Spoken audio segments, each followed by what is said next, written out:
This is the Russian Dynamite, Masha Slamovich. Becca here. This is not America's Sweetheart, Davian. It's Billy Starks. And the super fly guy, Trayvon Jordan. This is the fly side flyer, Jalen Brandon.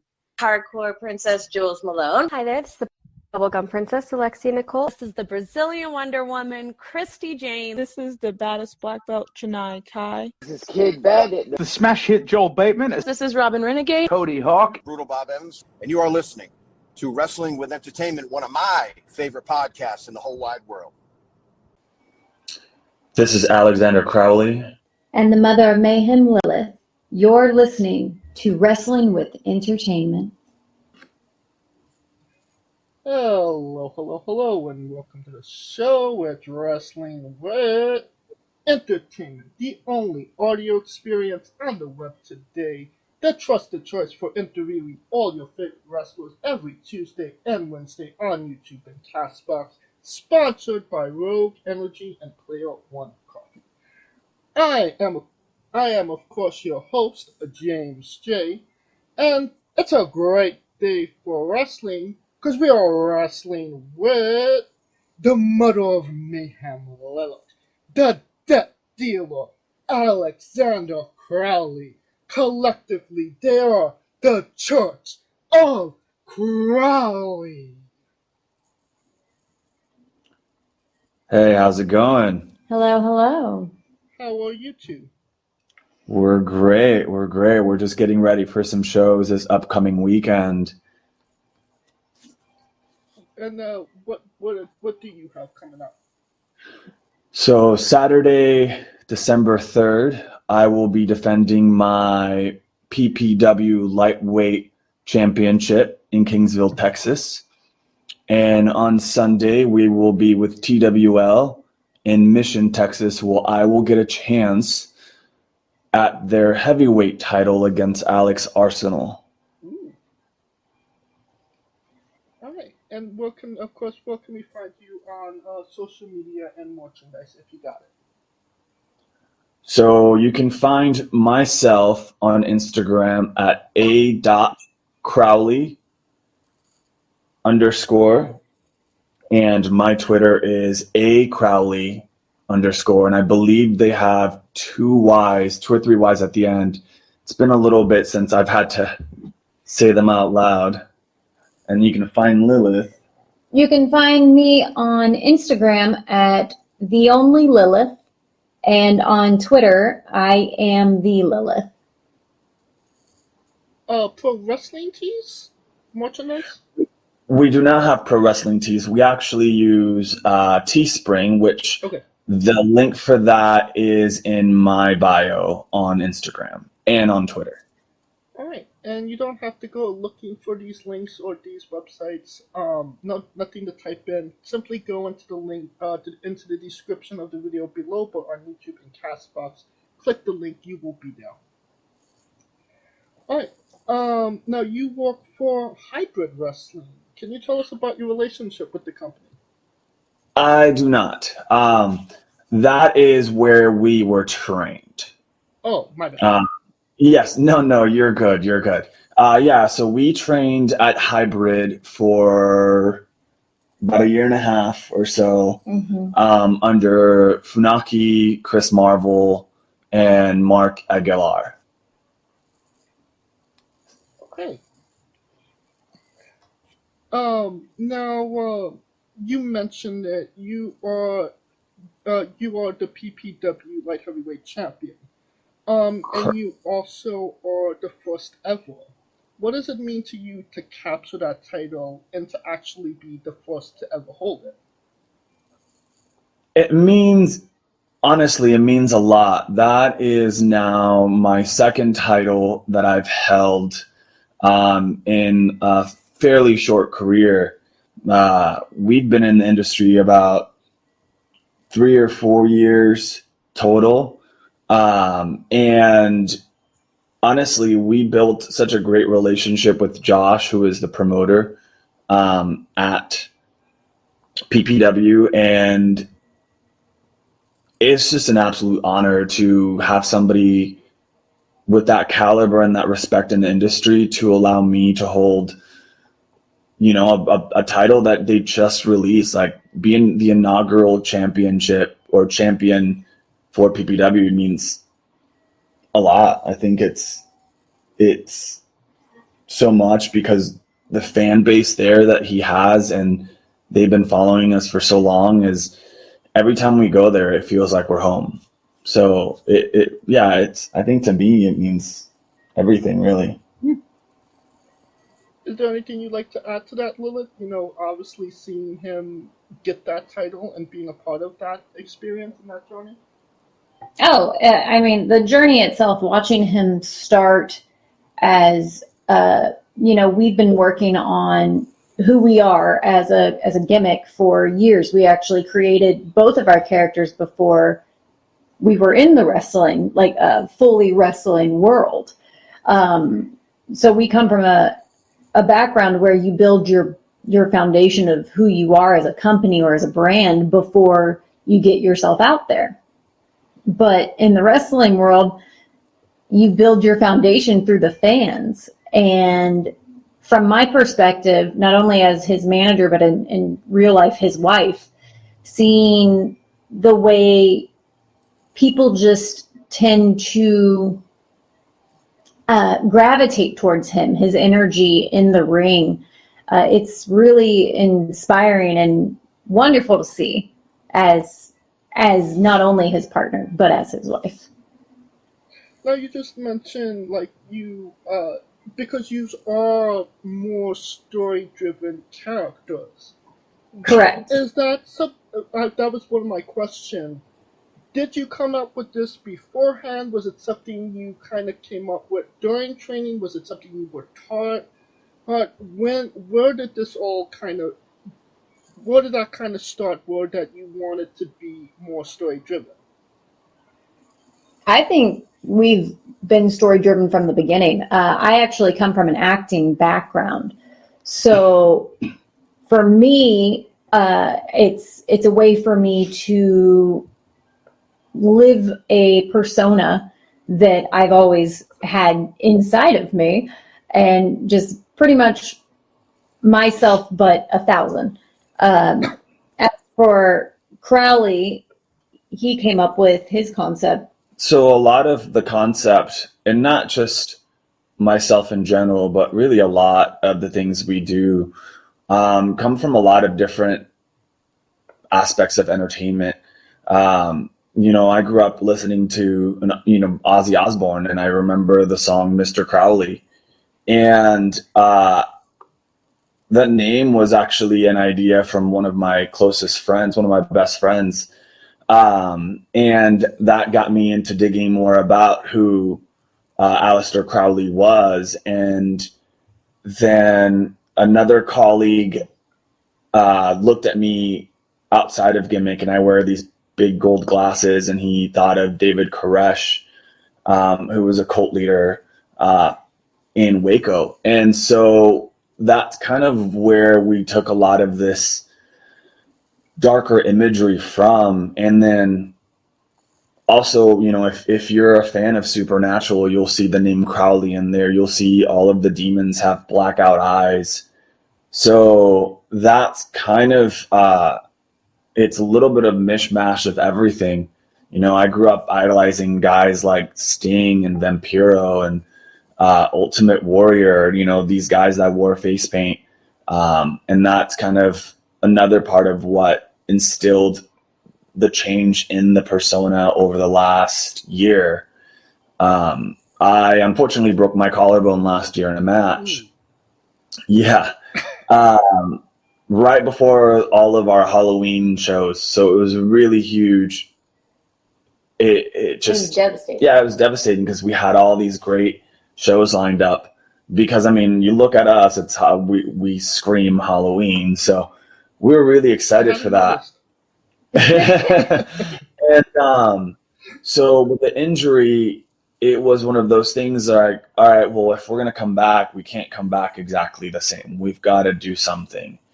So one of my last matches was with Matthew Palmer, the Monster Hunter. And when you watch the match back, if you can find it online, I drank one of his potions and that created a change within Crowley, and that's what started the red eye, the makeup slowly transitioning. So the actual injury, as tough as it was, it did kind of give us time to alter certain things in the persona to gravitate to what we were looking to go into, like the direction we were looking to go into. So yeah, I mean, it really comes down to is we're grabbing a little bit from everything that we really love and then just going with the flow of it and seeing how the crowd and the fans react and how the stories are told and how the promoters are really enjoying it. We take feedback from everybody, from the fans, from our colleagues, from the promoters, and see what they think worked and what they felt could be changed or could be altered, or it's a collaboration of not just us two, but our closest friends. That's awesome. And I kind of feel like nowadays, especially on the independents, character-driven wrestlers are not as prominent as they used to be. Everybody is kind of going more with the, moves and trying to figure out who they are and etc., etc. But it kind of seems like you already had a lot of what you wanted to be before you even stepped into a ring, character-wise. Yeah, and I think a lot of that comes into the fact that we already came from an artistic background. So we already had feelings of, how we wanted to present ourselves, which is not much different from how we present ourselves on a daily basis.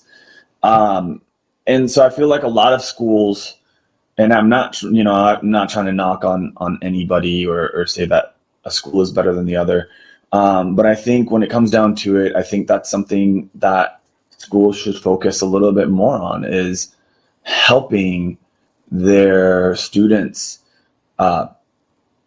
work a little bit more on character development. What we do in the ring is really cool, but you got to ask yourself, do you want people to remember you and the story you're telling, or do you want them to remember the moves that you're doing? Because the moves we're doing, almost anybody else can do.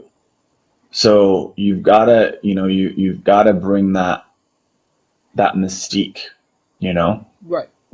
The full package. Yeah, it's the full package. Absolutely. I think you've got to learn to not only be great in the ring, but cut those promos, like, show emotion in your promo videos. Like, you don't have to go all out, but some fluctuations in your voice and the way you say certain words, like, people need to feel it. And I think a lot of that is I think that part of the art is just has been lost. Right, especially, on the independents. Like, when somebody moves up to AEW or WWE, like, yeah, they could do like a 680, but they don't know kind of how to cut a promo, which is the most important part of pro wrestling. And I think with that, it's when you get called up to a company like AEW, Impact, NWA, WWE, all of those, you're not just coming in as an employee. Like, you're gonna have a full staff behind you that is gonna help you elevate who you are. You're gonna get acting lessons. You're gonna get developmental advice. And so when you're in the indies, it's a lot harder because you have to pay for all of that out of your own pocket. So I think that's really kind of what it comes down to. It's just, the financial aspect is a lot easier when you've got a, $1 billion company behind you. Definitely. All right. The next question's for Lilith. You're a pro wrestling manager that doesn't actually wrestle, which is very, uncommon nowadays. Usually the manager is only managing until they become a wrestler. So, kind of, how do you approach being a pro wrestling manager now in 2020? Well, we're going into 2023 in a couple days. And, being the third person in the match, but, enhancing what's in the ring without taking away. So I am fully trained as a wrestler. I'm actually the only graduate from hybrid school of wrestling manager, which I hold that very proudly. But being a manager that does not go into an actual wrestler position, I have to make sure Crowley is the dominant character during not only the matches, but also on entrances, on promos. I have to make sure that, yes, I'm memorable, but the reason I'm memorable is because I make him that much more memorable. So for me, being a manager currently, I think it's a dying art. Because most managers that are heading to become a wrestler, their end goal is to be a wrestler. Very rarely are you going to find people who want to stay in a manager position.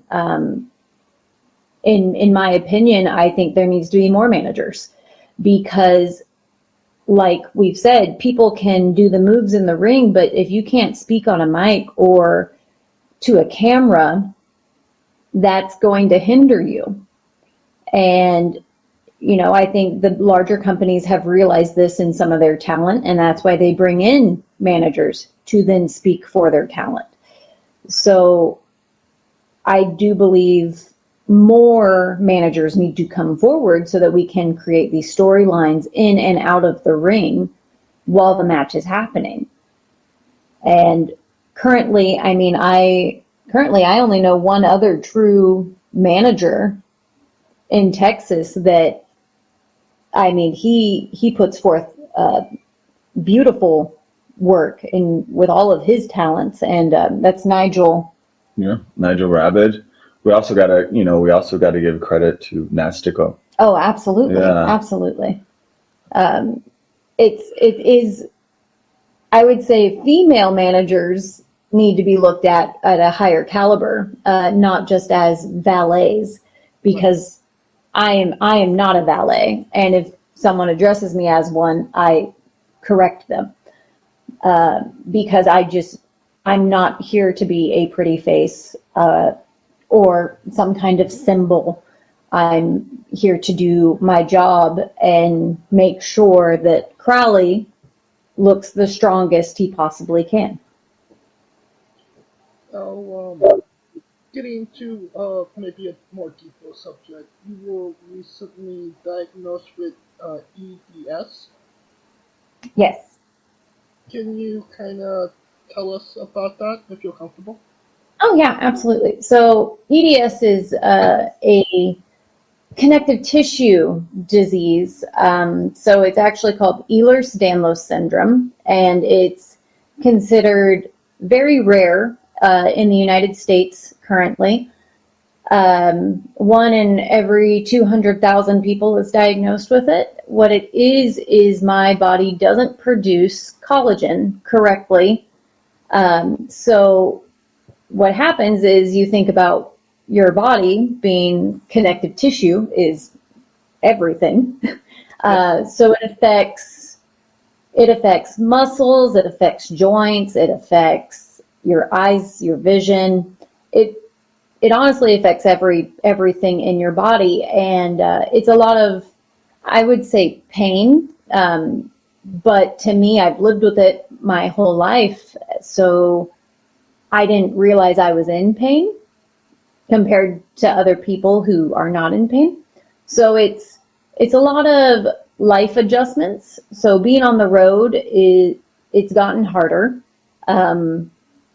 Especially on long distance driving, that's when it affects me most. So we've had to make some adjustments.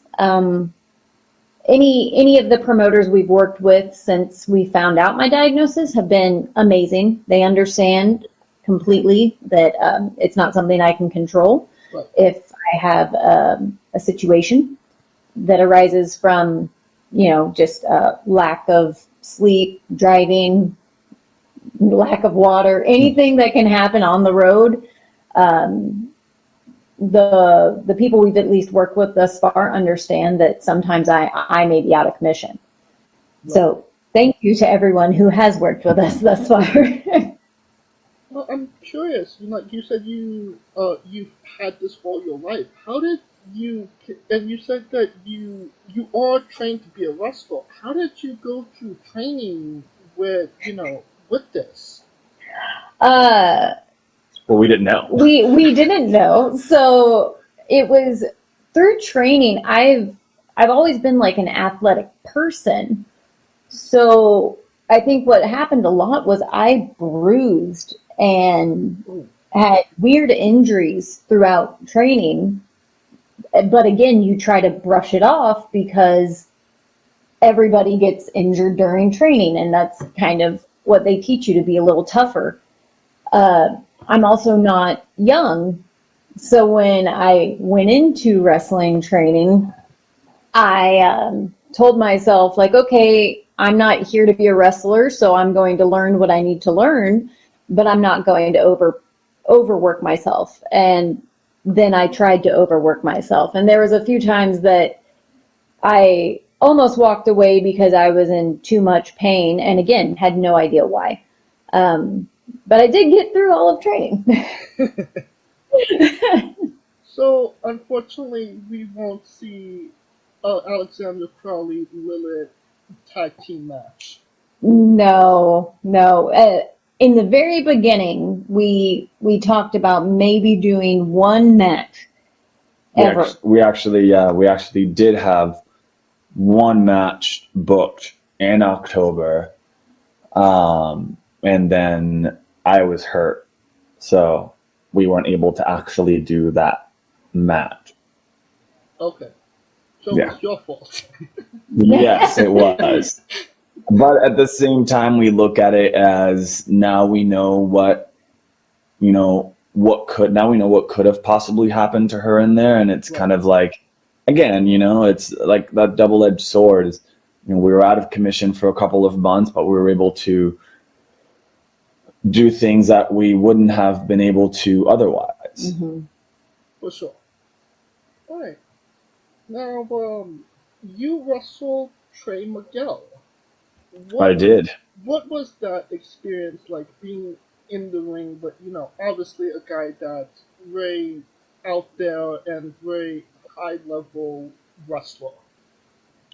So Trey is actually one of our best friends. So the fact that I got to share a ring with him was very special to me. And then actually sharing the ring with him was amazing. I learned so much in the match, before the match, after the match. I mean, I felt like it was by far, it's still my favorite match that I've done to this day. I've had some great matches. I've had some great opponents. I just wrestled Malico, which is someone that I've been wanting to wrestle for quite some time. But yeah, man, the match with Trey was just in another world to me. Like it was amazing. Like, there really isn't a way to describe it vocally, honestly, like, because I learned and I enjoyed it so much. And it was one of those things, is at the time we were heels, so we were the bad guys. So not being able to hug him after the match and say thank you was like really difficult to do. But yeah, man, it was, I don't want to say a one in a lifetime thing, because, who knows, we might get to share the ring again in the future. But the fact that him and I, or that we have been such close friends with him for years, because he's come down to visit us a few times. He came down and did a seminar at the school, and he stayed with us for a couple days. And anytime he comes to Texas, if we can make one of his shows, we'll go and I'll cut his hair before his match. And it kind of became one of our little tradition that we would do.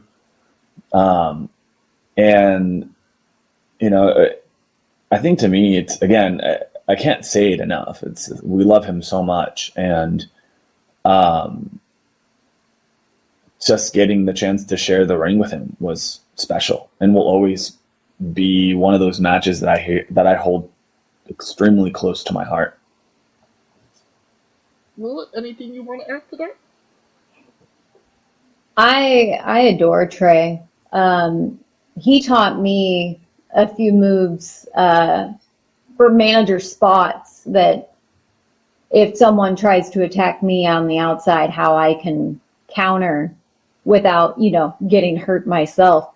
So I have him to, thank for teaching me the apron 619. So that was really fun. And he's so driven. He's a very, very driven young, I can't say young man, but he's a young man to me.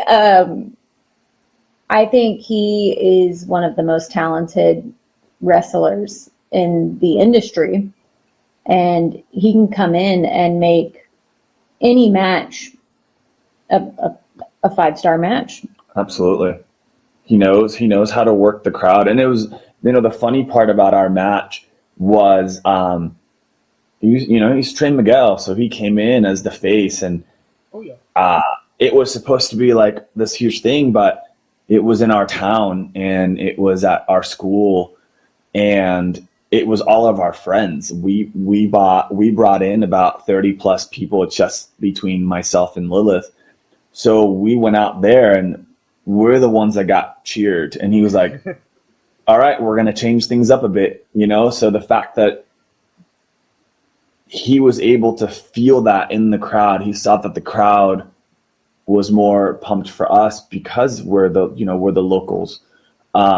He was able to switch enough of the match around as we went along without even missing a beat. Nobody would have known that things were slightly altered to make it work with what he was feeling the crowd wanted. So I think that's something that's really special. And I think, again, it kind of goes back to what you mentioned earlier. Everybody's so concerned about the moves that a lot of the times you tune out the crowd, and it shouldn't be like that. You got to listen for the crowd, because they're the ones that are paying to see you. And if it wasn't for them, you wouldn't be in the position you are, or be getting paid, for that matter. And that makes me really happy to hear he heard that the crowd wasn't completely on his side, so it's adjust on the fly. A lot of guys will say, "Oh, well, we planned all this match, and I'm supposed to be the babyface. They're booing me, but we're still gonna have the match that we planned." Adjusting is such an important part of wrestling that, again, doesn't get done as much as it should nowadays. Absolutely. And even if you have a whole match planned out, you don't have to change what you've built. Really, all you really need to change is your mannerisms, the way you approach certain moves and attacks. Really, it's just in how you interact with the crowd. If they're going to boo you and you're supposed to be the babyface, then you're still going to do your things you would normally do. Now you're just going to be meaner, and you're going to be more aggressive and more methodical. You don't have to scrap everything that you have come up with. Yeah, absolutely. All right. Now you both were backstage at Monday Night Raw? Yes. Yes, we were. What was going on? What was you doing? What was that experience like? It was a really cool experience. we got to hang out with Funaki, who is, again, he's one of our previous coaches, and he's still a good friend of ours. So we spent most of the time doing that. But it was really cool seeing a lot of those guys backstage. Again, well, I guess we haven't really stated, but Finn Balor is a very close friend of ours. So we got to see him, and so that was really cool, getting to catch up with him after not seeing him for a while, because it had been quite some time since he had come to Texas. So it was really cool being back there and seeing, the production part and how things are handled. And, everybody was very welcoming. The two people that really stood out to us was Bobby Lashley and Tommaso Ciampa. Like, those guys were just, man, like, they were just happy to see you for no reason. Like, they don't know who you are. You've never met them before, and they were just, I don't think I saw Bobby Lashley not smile the whole time he was back there. Like, it was just like, you see him and you couldn't not smile, because he was just smiling, because he just loves what he's doing. So it was cool, man. It was different experience than we've done. We didn't get picked to do anything, but the fact that we were there meant a lot to us. The fact that we were able to get there by our own means, pushing to reach that. And so that was, yeah, man, it was really, really cool. I got to meet Priest, which was awesome, because we're both Puerto Rican. So I had to get my little moment in there. I don't know. What did you feel? I mean, I thoroughly enjoyed it. We were able to meet some people who are higher up in the company, which was also great. You can't go wrong there. So who knows what the future holds with us in that company? Yeah, you never really know. We've got so many irons in the fire. With different things that we're doing this outside of wrestling, that, whether we follow one or the other, we always find a way to make it a success and really kind of just get eyes on us. Now, obviously WWE, biggest wrestling company in the world. Was that kind of a window to see, how things operate, at the biggest company in the world? Yes. Oddly enough, a lot of the production is actually run like the indies. Yeah. Like, backstage wise, at least. I mean, there's definitely a lot more that goes into what they do, but when it comes to talent arrangement and everything like that, card subject to change is very much a reality, even in their world. Oh yeah. So that was really fun. I enjoyed that part. I think, we've been backstage for Impact as well. So seeing two companies that are different enough, but the backstage is still, it still ran the same.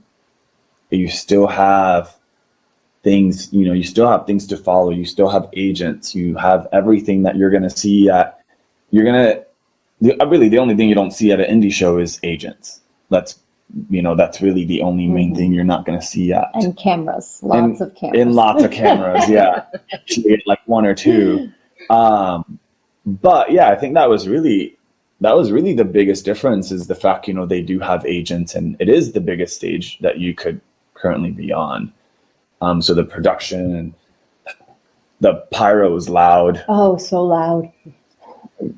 They have we didn't realize there's like a little red light that they have. So if you're backstage, you see the red light go on, that means plug your ears. So yeah, man, it was a great experience. Okay. Well, that does bring us to our next segment.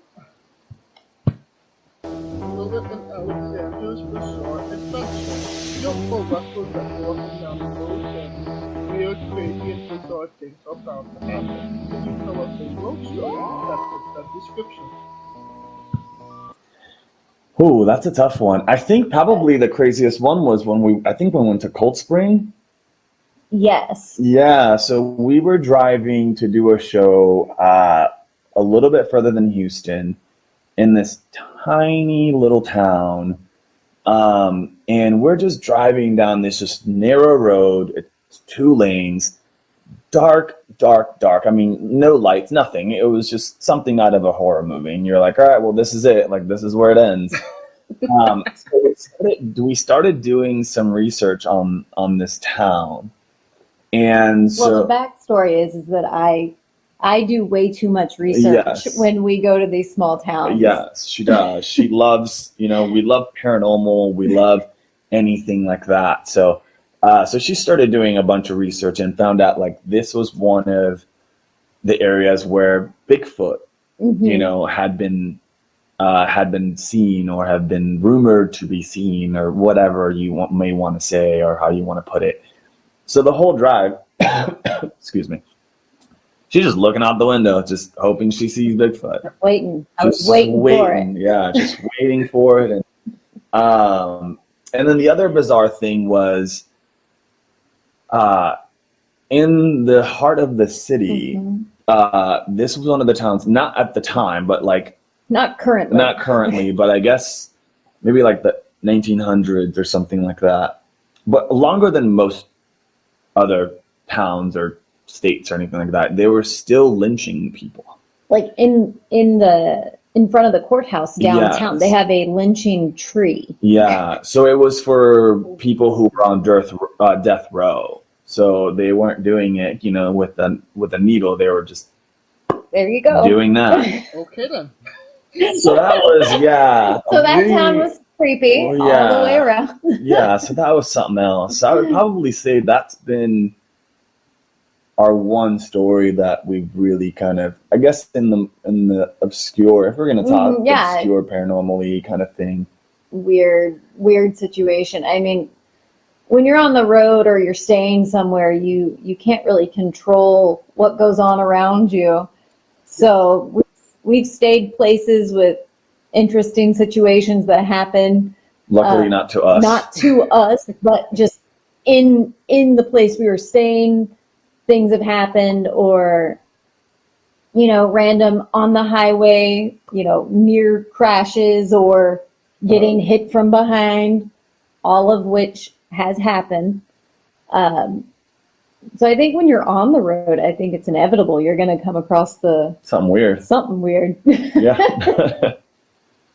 All right, that's definitely some interesting experience. Yeah, that's about as interesting as it gets. Now, Lilith, you said that you research the towns you go to before you actually go there? Yes, especially the smaller towns. I'm just someone who thinks heavily about extraterrestrial, ghost, Bigfoot, Nessie. I am one of those people. So if a town has a history of something interesting, then I do all the research and I will dive deep into it on the drive-in. So it works for me. Have you ever experienced anything paranormal? Yes. Okay, explain. I have. I've had a few situations that were paranormal. The one I like to tell is that I followed the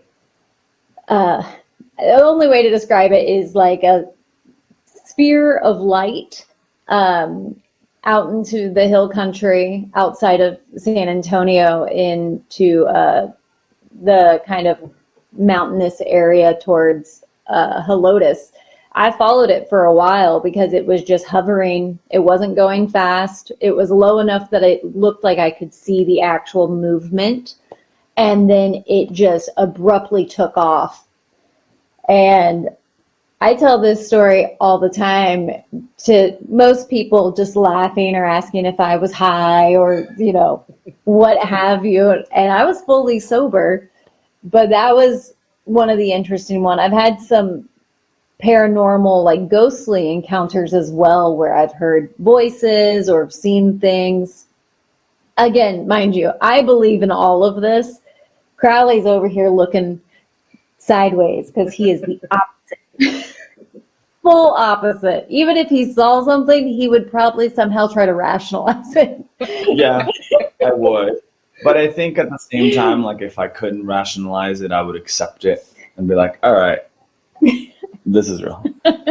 But I am definitely one of those like see it to believe it kind of people.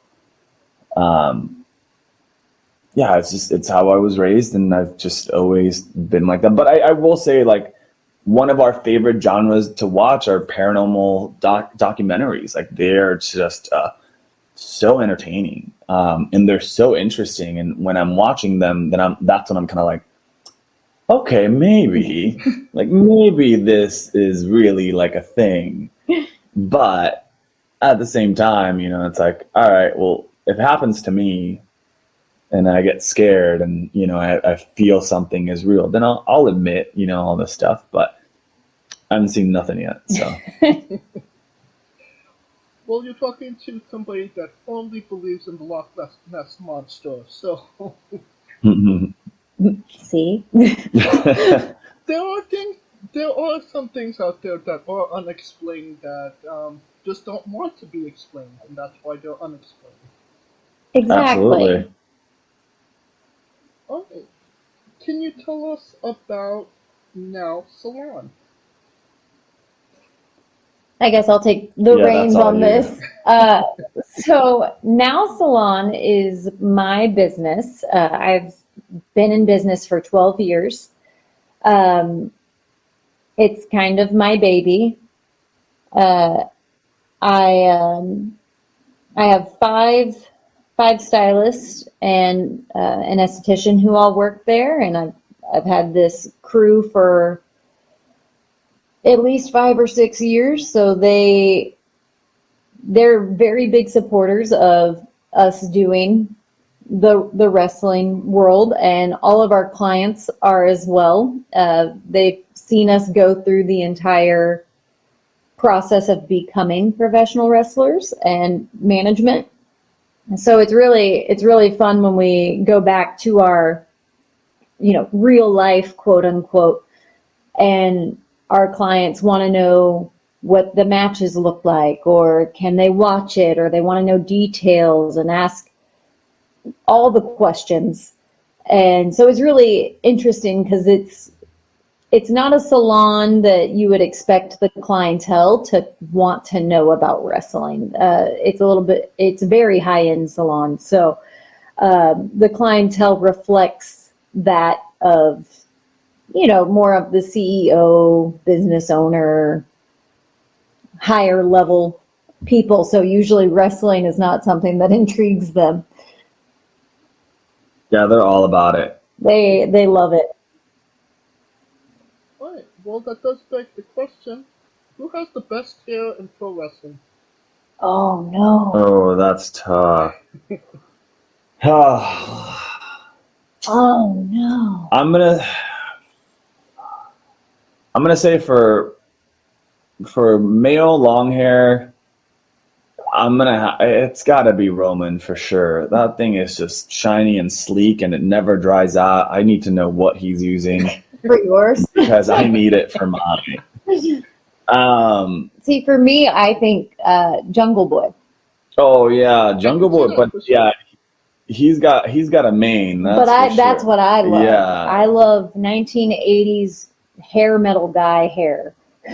You definitely have that. Female. Yeah, I don't know, female. I mean, I'm really digging what Dakota's doing with her hair right now. Oh, I do love Dakota's hair. Yes. Jamie Hayter's hair is pretty dope too. Mm-hmm. I'm digging Tony's short cut. I think that's really, it's very fitting. Mm-hmm. And then for short hair, I mean, I'm a little biased on that because I've done Finn's hair. So whenever I cut his hair, I think it's probably the best. The best. But I like his hair. It's got this short, disheveled look, and I think not a lot of people can really pull that off properly, and he does. He does it very well. And that does beg the question: who has the worst hair in pro wrestling? Oh man. Oh no.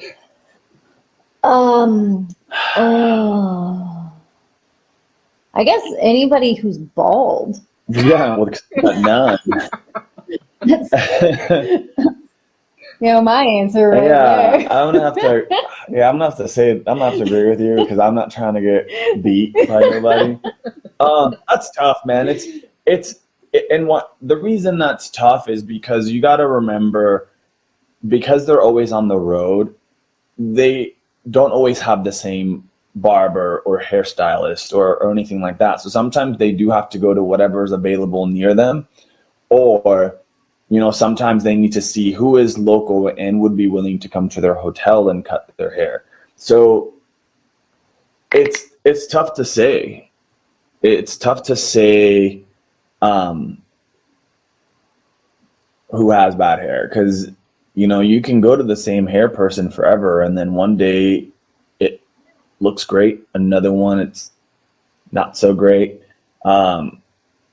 So I can't really give a who has bad hair. We all have bad hair days, Except the ones that are bald. Yep. Yeah, because they have no hair days. Yes. And then Roman always has great hair days, so Putting over Bobby Lashley, Tommaso Ciampa, no hair. Yeah, no. But Tommaso has a great he's got beard. that beard. That thing True. is Yes. that's a So if they're fantastic. bald and with a beard, technically that's a good hair day. Unless it's not shaped. That's Yeah. I guess that's kind of, I guess you could say that's a bad hair day when they don't get their beards cleaned up. When you get that mustache that's going in your mouth and you eat it by accident. Yeah. It's not fun. It is not fun. It happened to me today.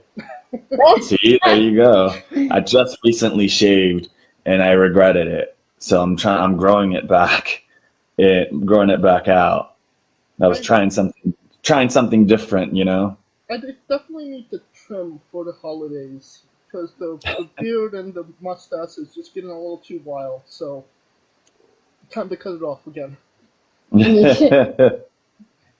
All right, Alexander, can you tell us why you like tomato soup but hate tomato juice? Where'd this come from? How'd you, what? Oh, yes, please answer this question for me as well. Wait, how do you know? Man, honestly, I don't know. There's just something about cold tomato juice that I just cannot do. It's weird. I've tried the Bloody Marys and stuff, but I just can't get behind like a savory beverage. It's just odd to me. Like, it's like trying to be a fruit. It is a fruit. But it doesn't taste like one. So it's like it's a fruit, but it's not. You know? I mean, I don't know what to tell you. Like, I've wondered this question the entire time we've been together. But it's interesting because my mother is the opposite. So I have no idea where this came from. My mother hates tomato soup but loves tomato soup. Or tomato juice. Yeah, that. I had no idea, man. You've got me stomped. Because I get asked this question, I just had this conversation with my brother-in-law because he asked about making Bloody Marys for Thanksgiving for us, and I was like, no.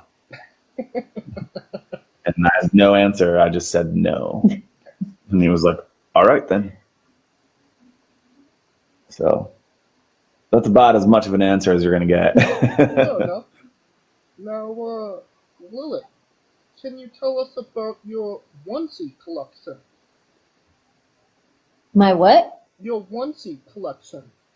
Oh, your onesie collection. Oh, no. How are you finding these things out? It's probably because we answer these questions on social media. So I have a small obsession with onesies. I used to have 5 pairs. All of them I've had a Ninja Turtle. You still have that one. And I still wear it. Yeah. Michelangelo, because of course. I'm a Leonardo guy. You would be. And then I like to have onesie parties, especially during like the Christmas season, cold time. I like when everybody comes over in onesies, and it has happened. And we make charcuterie boards and drink wine and act fancy, but you're in a onesie. Yeah. So like, really, how fancy are you? Plus, it's the best. You don't have to wear pants or a shirt. It's all one thing. It's perfect. So you're at 5 onesies right now. I think I'm back down. I'm at 3. Okay. Do you have 3 now? 2. I've cleaned out the closet and got rid of some of them that I didn't wear, or I gave them away. Yeah, I don't know where they went. Somehow they're not here. Yeah, they've somehow disappeared. But I am looking to re-up because I did just see a sloth one, which that sounds fantastic because then I could walk very slowly around the house and it makes sense. These are the thoughts. These are the thoughts that go through her head on a daily basis. You also have a Chewbacca one, correct? I had a Chewbacca one. That's one of the ones that's gone. And also I still have the Chewbacca mask that got really famous from that one lady who tried it on and just started dying of laughter. Yeah. So that I actually bought that for her when we first started dating. I lived in Chicago and she lived here in Texas. So I think I was still up. No, you were on the road. Was I on the road? Yeah. Oh no, that's right. Yeah. So I was traveling and I went on a hunt with a friend of mine that I was traveling with and just happened to just find one at a Target. Because they were sold out everywhere. Yeah, because it was, that lady went online and it went nuts and everybody had to have one. So, yeah, so she got one. And I have it, and I still play with it. Once we find when we find it. It is, I think it's in the spare bed, or it's in the library. Ah. Yeah. Well, I mean, that being said, can you tell us about your love of Star Wars? I grew up kind of a baby nerd, so to speak. When it comes to Star Wars, of course, you have to watch all the originals, but I was also one of the people that when they remade everything, that we were out waiting in line for the midnight showing, having lightsaber fights with other people in line. I have stopped myself from getting a lightsaber tattoo multiple times, so it's still in the plan. It's just going to be when I decide to do it, because I've changed locations. Which color? Black. Huh? Black. Okay, so the Darksaber. Correct. Okay, continue. I've just changed locations. I wanted to do it on my finger, because that would tend to be where everybody who was like ultra nerd, quote unquote, would get it, so that we could have actual lightsaber fights with our fingers. Oh, that sounds awesome. Right? Yes. It's the perfect plan. So I think eventually I probably will still get this tattoo, and it probably will still be on my finger. It just has to come at a time when I am not doing hair every day of the week, so it can heal. Right. Now, do you watch 1, 2, 3, 4 or 4, 5, 6, 1, 2, 3? You have to watch it in order. The timeline order, not 1, 2, 3, 4. Okay, so you're watching New Hope, Empire, and then afterwards Phantom Menace, Attack the Clones. Yes. All right. I had to think about that for a second. I was like, wait, am I? Well, no, I'm OCD, so I have to watch Phantom Menace, Attack of the Clones, Revenge of the Sith, then go to New Hope, Empire Strikes Back. It has to be that way. OCD will get you every time. Yes, it often has. Alright, it's time for the colossal question. They're making a movie about you too, and every movie has a soundtrack. What would be the first 3 songs on the Alexander Crowley and Lilith movie soundtrack? Boy, would have been much easier if you said actors, because that would have been Paul Rudd for me. Oh my God, of course it would have been. Well, you answered part 2 of this question already. Oh yeah. Listen, I love me some Paul Rudd. So, oh my God. So songs, I guess, so I mean, clearly our entrance song has to be in there because that's our song. That's our theme song. Yeah. And then our wedding song, but that's so sweet. Yeah. That's not really Crowley and Lilith. Yeah, that's a tough one. It's tough because I listen to a lot of crappy metal that I grew up listening to, like a lot of the scene kid hair metal. So you don't want to hear any of that in a movie. So what about not Zombified, the other one? Voices. Voices. Yeah, but that's like newer. I guess, yeah. I guess Voices by Falling in Reverse is a good one. Mm-hmm. Honestly, I'd probably say Lucifer's Rocking Chair from Cancer Bats. They're another really good one. So I guess those are our 3. Yeah. It'd be our theme song because that's actually, we do own that song. It was created specifically for us by some of our super talented friends, one of them being Steve Tinnen, who is the singer for Within the Ruins. He did the vocals for our entrance song. And we don't have to get clearance, so that's perfect as well. Yes, so that's always nice, for YouTube and all those social media or those, all those media outlets. We don't have to worry about any of the copyright issues since we own it. Yes. So yeah, I guess it would be those 3. It would be our theme song. It'd be Voices by Falling in Reverse, and then Lucifer's Rocking Chair by Cancer Bats. Do you lock it in? Yeah, I think I'm going to lock it in. Lilith, agree? Agree. Alright. Now that we got the soundtrack out of the way, obviously every movie starts with the soundtrack and then they write the script afterwards. We already got Alexander as Paul Rudd. We got that one. Who plays Lilith? Michelle Gomez. Okay. So funny enough, she actually plays Lilith on Sabrina. Awesome. The remake of Sabrina. And if you look her up, we do look fairly similar. Alright. Now, every movie has a supporting cast. Who would be 3 people in your movie, and who would play them? Oh. That is hard, because I really want Jason Segel, but none of my friends are that tall. Well, I think you could test Jason Segel as one of them. As someone. As Josh. There you go.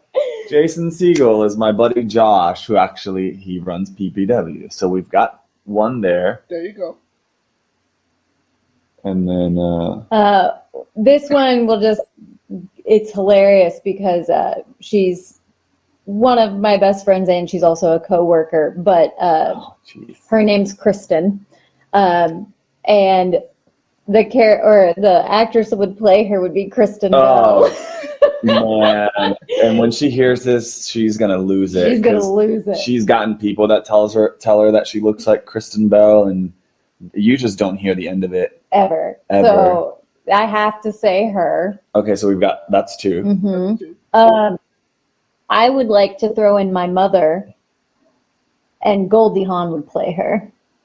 Oh, sweet. Awesome. Okay. Mm-hmm. Yeah, I could do that. All right. This is sounding like an awesome movie. We have to pre-order release the pre-orders right now. Yeah. Just the cast alone. Yes.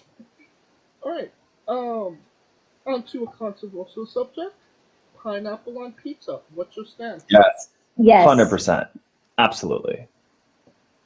You both agree? Yeah. All right. Interesting. Now, I switch it up, though, because, the typical is what? Ham and pineapple? Yeah, that's a Hawaiian. The Hawaiian, Mm-hmm. yeah. I do chicken and pineapple. Yeah, so it's a little switch. Because I've heard about the ham and the pineapple. Never heard chicken and pineapple. Yeah, it's different because you don't get like that saltiness from ham. Chicken's a bit softer in flavor. So it's just usually just grilled like chicken breast is what most of these restaurants use. So you get your sweet from the pineapple, the sauce, and then you get that nice rich cheese, and then you get some just kind of plainish chicken with a little bit of a grilling to it. So that would have to be mine. So in Texas, this is also argument if pineapples go on al pastor tacos. And that's mine. That's my pineapple to pizza, because I am a stickler that pineapples go on these tacos, and it's the exact same thing. It's just tacos, just a different circle. It's just the whole thing. There's debate on whether cheese should go on a cheeseburger. So, I mean, there are those, pineapple on tacos, pineapple on pizza. Does cheese stay on a hamburger? There are interesting debates out there. Yes. Oh yeah, absolutely are. It's crazy. And people with very firm beliefs of these arguments. Agreed. Very firm. Boy, are they firm. All right. What's your spirit Pokemon? Ooh, that's tough. Hang on. It's been a while with Pokemon. I'm gonna Google it. I mean, my favorite growing up was Charizard, like, because fire and stuff. So that was kind of. Hang on. I think you're more like Jigglypuff. That's who I was Googling. The pink one. Yeah. That's me. Yeah. Jigglypuff. Yeah. Just a round pink circle. Full of happiness. Yeah. To the contrary of our gimmicks, she is very bubbly and happy. All right. Now, we love the late great Tracy Smothers on the show. Do you know the acronym for THUG? THUG. I do not. No. T is for terrible, H is for hell, U is for ugly, and G is for jail, because a thug can't spell. Jeez. All right, that was good. That was real good. That was real good. We love Tracy on the show, trying to keep the memory alive. Of course, that's a great wrestler there. Oh, so you have to. Weirdest question you'll ever be asked on a wrestling interview. Would you ever consider wrestling a Rock? Not Dwayne Johnson, not the country, an actual Rock. I mean, I would, because then I'd win. Yeah. That would be the only match I could ever win. It depends, because if it gets thrown at your head, you don't win. I guess. Yeah. I mean, I've seen people wrestle dogs and blow up dolls and nothing. So I guess if you pay me enough, yeah, I guess, yeah, why not? Sure, it'd be interesting, like, kind of. I really don't know how you would go about it. It would be it's a one-sided match. You would have to carry the whole thing. Yep, you would. You absolutely would. Well, Boy, just for context, there's this wrestler named Psycho Mike that actually wrestled an actual Rock for over 15 minutes in a Tungsten Man match. An Iron Man match that lasted for 2 weeks. Get out. What? Same guy that wrestled the Dog and Nobody as well. Oh, okay. Okay, that makes sense. I just recently saw the clips of him wrestling the Dog. Yes. That was Psycho Mike. Oh, I still enjoy when he wrestled Nobody. yeah. I was unaware that we're all talking about the same person. Yeah, I did not realize it was all the same person. So that's That guy, yeah. Psycho Mike, trained by Harley Race. So, Oh wow. Yeah. Well, you know, if it's working, then why change it? Well, I mean, he did win the match against The Rock, so. Well, it's because he lost the match against the Dog. Well, I mean, he wrestled The Rock before he wrestled the Dog. Oh. So he had to lose to the Dog. He can't go undefeated. No, he didn't beat The Rock. He lost to The Rock. He lost to the Rock? Yeah. Yes, he lost. Oh, I misheard that completely. Wow. I need to see this match because I need to see what that Rock did as a pin situation. I gotta see that finish. I will send you the match after this. It's definitely something interesting to watch. It sounds fantastic. nothing but interesting to watch. All right. On a more serious note, where do you guys see yourself in 5 years?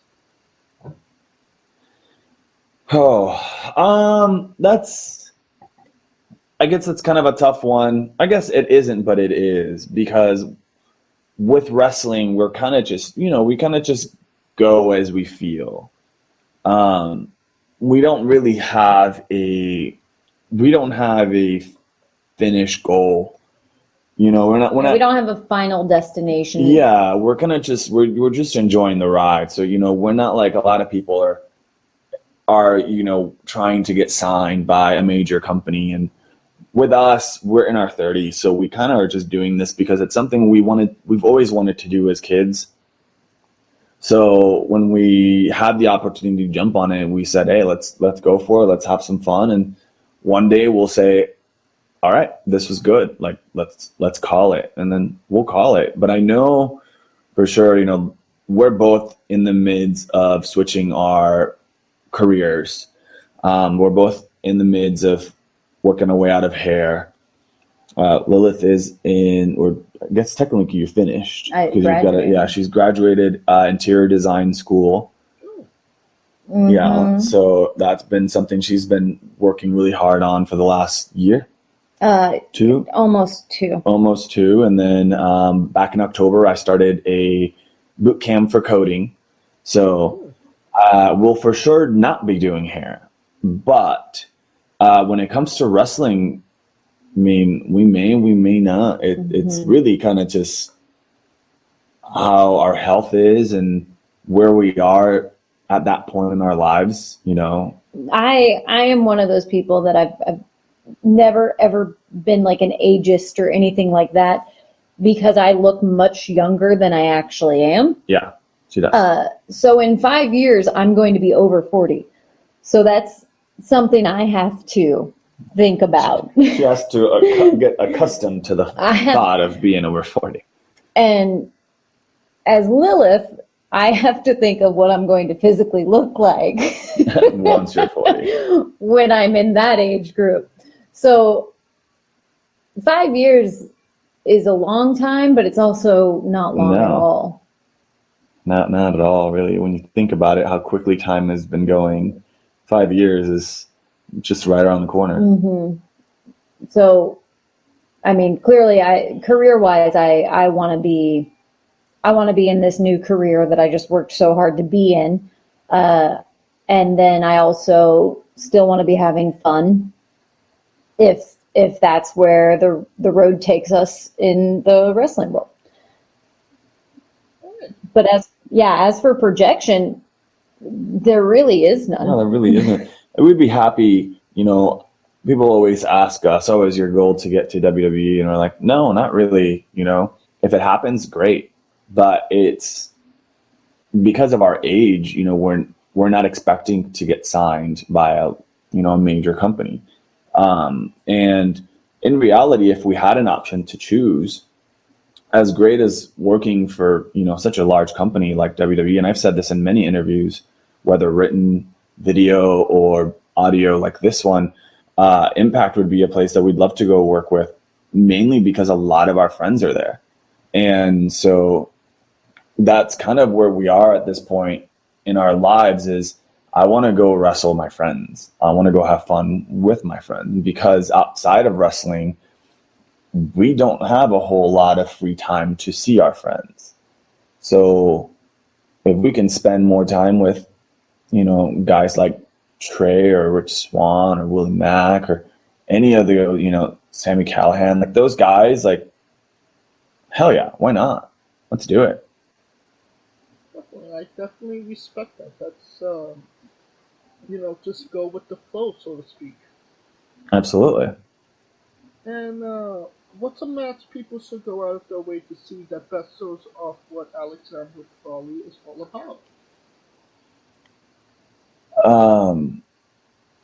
Obviously the Trey one. I was going to say we should say two. Yes. You saying the Malaco one? The Malaco one. Yeah, so if you look up on YouTube, Legacy Texas, I believe it's already been dropped, but I think they dropped like the whole show. So you'd have to either skip to the main event or watch the entirety of the show, which is an amazing show. You'll see guys like Brick Savage on there, and just a lot of really amazing workers on that show. But the main event was myself versus Malaco. Magnificent Malaco. Yes. And if you're not familiar with Malaco, absolutely get familiar. He is an incredible talent. And his biggest thing is he has a prosthetic leg, which he uses as a weapon in his matches. So if you go and find his matches, you will see him do that. Now in this match, things ended a little bit different for him, but in comparison to a lot of my other matches, this was a little bit more of a psychological full story telling. Yeah, and by far my favorite when it comes to athleticism. Clearly, every match is great, but at least for the storytelling side, this match has everything, in my opinion. Yeah, I think we were more, we were more concerned about working with our characters rather than doing a lot in the match, and we really didn't do a whole lot in the match. But when you watch it, from the entrances to the end, there are moments where you're going to laugh. There are moments that you're going to be like, oh no, why? There's a specific part with Lilith and Malaco that is pretty gross. So it is, that one and the Trey match. I think I would say those are two of the main ones I would say people should look out for. I mean, at this point, we've done so many that it's really hard to pick my favorites. I just had an incredible three-way match with. I was going to say that one. Yeah, with two workers from here in Texas, Drew Dredd and Johnny Rocket for Heathens is the company. We did an insane three-way, and that one was a lot of fun. We were all able to execute things we wanted to execute. And I think it was a really good story in the sense of it was Johnny and I were both faces, and Dredd was the heel in the match. So it was more of us against him rather than us against each other. I think that one's definitely up there as well. That one was As really, a more recent. recent, yeah. But Trey's almost 2 years old now, yeah, match-wise. it's about a year and a half, yeah. So, but again, that one just has such a special spot in my heart. Man, it's on YouTube. I personally don't have a YouTube because I have not created one. I should. But if you do look up Alexander Crowley, you will be able to find a sporadic matches from different companies that I've worked for. There's one specific company that we really love working for up in Waco, and they still release DVDs, which I think it's really cool. Like they gave us our DVD from the first show we worked for them, and to say in this day and age, like, here's a physical copy with my match in it, and like we're on the cover with some of our good friends. Like it was a really cool feeling. That's definitely awesome. As somebody that has all of WWE's pay-per-views from 2001 to 2012 on DVD. Yeah. See, so it's always good to, digital is always good, but physical has a different feel to it emotionally, really. So yeah, if you YouTube Alexander Crowley, you'll find a decent amount of my matches, but yeah, I've been not the best at running a YouTube. You'll find my old YouTube, which was a hair-based YouTube. It has some pretty sick videos of hair. Yeah, I've got some cool hair videos, but not of me wrestling. But there should be a pretty decent catalog on YouTube. I mean, I don't.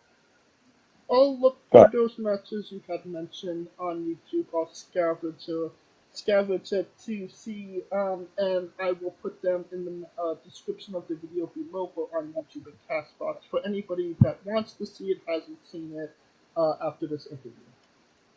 Wonderful. And since we're nearing the conclusion of this interview, we are wrestling with the 8 questions of doom. Oh. This is our speed round, our bonus round, the round where we see who you really are. Are you ready? Yes. Yeah. Excluding yourself, greatest wrestler of all time. Oh, that's tough. For me, it's going to be Lita. For you is Lita.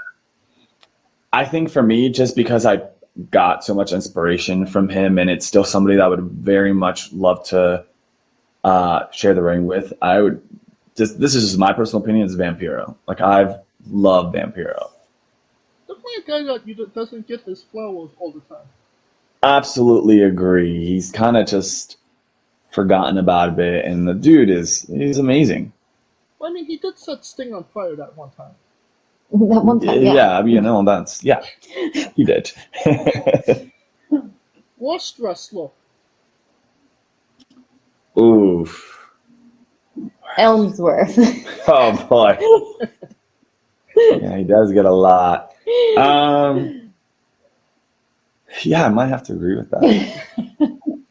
It's tough. It's tough because it's always tough to say worst wrestler because. Who's the one that was like Goldberg but not? Oh, Gilbert. Yeah, Gilbert. You have to. The thing to realize is it's hard to say who the worst wrestler is, or really who the best wrestler is, because everybody likes something different. So while we may not like somebody like Ellsworth, other people may love him. But yeah, I'm gonna stick with that. You're main eventing WrestleMania for the World Championship. Who is your opponent? Oh. I'm going to say I want his opponent to be Finn Balor. Yeah, actually, yeah. Give me him or give me Priest. Mainly because I feel like between the knees and the kicks, it would just be strikes all night. Yeah, I think either one. I mean, I'll lose. I don't care. That's just take that pin. I will take Eat that. Right. Alright, if you could come out to anyone's entrance music, past or present, who would it be? Mine would be Rhea Ripley. The new one or the old one? Old one. The old one. Okay. Alright. All right. I would probably say, you know, if we're going to keep it a little bit more present, I would say Tommaso Ciampa's old theme was the. Oh, yeah. Yeah, that one. I mean, No one survives. yeah. Yes. Anytime that one hit, you know, someone's literally about to die. Yes. Alright, finish the sentence. Kayfabe is... Something that should be partially kept alive. Hard to keep alive. Hard to. Mainly because of me. Yeah. Honestly, I think it really depends on how you look at it. You know, social media has made it so difficult to kind of keep a lot of your personal life private because, you know, you keep in contact with family and your friends through social media. So why would you not want to share your personal life through it? Sure. I think to an extent, you know, like if I'm going over a match backstage with somebody I'm working, I don't want that out there. You know, I don't want that footage of me and that person rehearsing or talking about what we're planning on doing. Like, I think that should be kept in the back. But again, you know, when it comes to us specifically, like when we first began in the industry, we were heels, and we slowly progressed into more of an anti-hero kind of face. And it's because when we're at a merch table, we can't be mean to kids. It's just not in our nature. Can't. Like, it's just, we see kids and it's just like, we melt. So in that aspect, like it's hard to play a bad guy and then just be bad when it's not necessary. So I think when it comes to that, I think, like, you know, go out there, make your money, because people are going to want to buy the merchandise of the heel. So 50-50 on that one. Well, we also would have accepted taste great on toast. Okay. Squash, fruit or vegetable? Vegetable. I'm gonna be real. I don't really know what that is, so whatever she says works. I know it's purple, right? Is that the purple one? No, That's it's orange. No, it's Think it's of yellow. an eggplant. Oh yeah, thanks. yeah. Yeah. I mean, I don't know. I don't really eat vegetables. He doesn't at all. It's- Yeah, I ate broccoli. That's about as far as I get. Well, it is indeed a fruit, No, it is not. It's grown in the ground. but it has its tomato logic. It has seeds. Oh, you're wrong. Okay, James. Okay. Well, you're part of Squad Squad now, and that means a hell of a lot more. Alright, New Japan wrestler Taichi. His ring gear gets smaller every year, revealing more of himself to the world. My question, what is the appropriate trunks to butt cheek ratio for ring gear? Why are you looking at me? Because yours gets smaller and smaller. No, it doesn't. It's just those were old. That's when the ones I wore that one show. It's because when I made them, I was smaller. I just happened to fish those out. I definitely think no butt cheek, mainly because it just feels uncomfortable because it's happened to me before. But I will say, like, I personally prefer a lower rise trunk. But yeah, I think no butt cheek should be shown, at least for like male. Well, unless you're like in a sumo attire. Right, yeah. I mean, also just really depends on your gimmick as well. But if you think it's comfortable. Yeah. Maybe. I don't. Yeah. So, zero butt cheek. Yeah, zero butt cheek, preferably. Alright. And the last question, the main event, the thing everybody wants to know. have you ever had a conversation with a stranger in a supermarket about Darby Allin? No. And that is the correct answer. That will conclude this interview. Thank you, both of you, for coming on and doing this with me. No, thank you for having us. It's been a blast. Absolutely. And once again, where can we find all things Alexander and Lilith on social media? On the links listed below.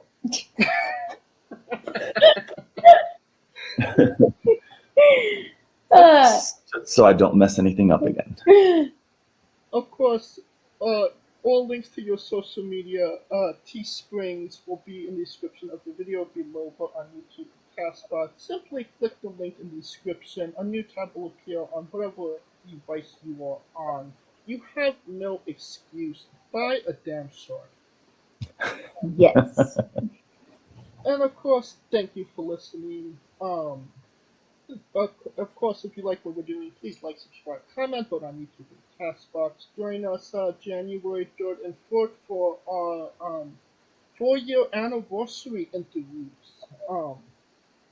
And of course, follow the show at Wrestling with E on Twitter and Instagram for information on who we're interviewing, when we're interviewing them, links to those interviews, and so much more. And of course, follow Scooter Dust at Scooter Dust, and on the Remix, WWE, the only live alternative commentary for WWE PLEs, coming up the Royal Rumble, and on the Smoking Dragons Twitch stream. Alright, now when I say wrestling with, you guys say entertainment, okay? You got it. For our very special guests, Lilith and Alexander Crowley, Kaliko Yacht, Scooter Dust, I'm James J, and this has been Wrestling with Entertainment. Hey folks, this is the Colossal Mike Law, and you are listening to Wrestling with Entertainment. Enjoy the show, support these guys. We appreciate it very much. We'll see you at ringside.